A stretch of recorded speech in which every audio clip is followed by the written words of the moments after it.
अहो ऐका ना, हा 1 RK आता छोटा वाटत नाही का? आपण 1 BHK घेऊया का? हा, आता आपलं लग्न पण झालंय आणि मी एक प्रॉपर्टी बघतच होतो. पप्पांना सांगून बघतो काय बोलतायत ते. अहो पप्पा ऐका ना, मी पनवेलला एक मस्त प्रॉपर्टी बघितली होती, आपण घेऊया का?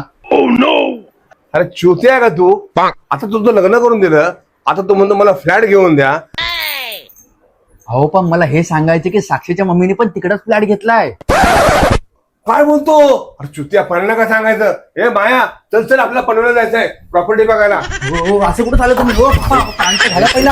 हो, शांत झाला, हो. तर मित्रांनो, आम्ही पोहोचलो पनवेल स्टेशनला. पनवेल स्टेशन पासून 10 मिनिटाच्या अंतरावरती हा सुंदर असा प्रोजेक्ट आहे. आम्हाला बघताच क्षणी रूम आवडला. मस्त असा हॉलचा एरिया, डायनिंग स्पेस, मोठा असा किचन, बेडरूम आणि बाल्कनीमध्ये बसून फॅमिली सोबत मस्त असा व्ह्यू देखील एन्जॉय करू शकतो. 2 मिनिटाच्या अंतरावरती ऑटो स्टँड, बस स्टँड, विमानतळ आणि Mumbai Pune express highway touch property आहे. तसेच school, MET university, hospital, DMart 5 मिनिटाच्या वॉकिंग डिस्टन्सवर आहे. 1 BHK ची प्राइस 29,99,000 ऑनवर्ड आणि 2 BHK ची प्राइस 41,99,000 आणि ऑल डॉक्युमेंटेशन क्लिअर प्रॉपर्टी आहे. आणखी माहितीसाठी खाली दिलेल्या नंबरवर कॉन्टॅक्ट करा. हॅलो साक्षीची मम्मी, तुमच्या बाजूचा फ्लॅट बुक केलाय आपण. हा